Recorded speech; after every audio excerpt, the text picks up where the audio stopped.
Hey everyone, want to know how to use Google Translate directly within Facebook Messenger on Android?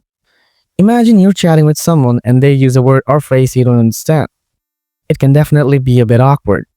So here in this video, I'm going to show you exactly how you can seamlessly integrate Google Translate into your Messenger conversations on Android. Without any further delay, let's jump right into the video. Open the Google Play Store, search for Google Translate. Tap Install and wait for it to download.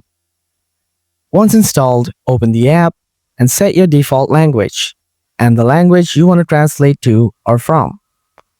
Open the Google Translate app, tap the menu icon, select Settings. Tap on Tap to Translate.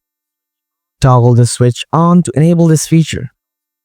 You might also need to enable Show Icon and draw over other apps' permissions if prompted.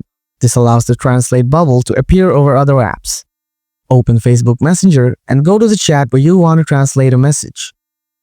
Copy the message you want to translate by tapping and holding it, then selecting the copy option. The Google Translate bubble will automatically appear on your screen. Tap the bubble, and the copied message will be instantly translated in a pop-up window. In the Translate pop-up window, type your reply in your native language. Google will automatically translate into the other language. Copy the translated text from the pop-up, go back to Messenger and paste the translation into the chat's text box. Send it, done. And that's how you can use Google Translate in Facebook Messenger to chat with anyone, anywhere, in any language. It makes cross-cultural communication so much easier. If this video helped you, please give it a like, subscribe, and tap the bell icon for more easy tech tutorials. Thanks for watching.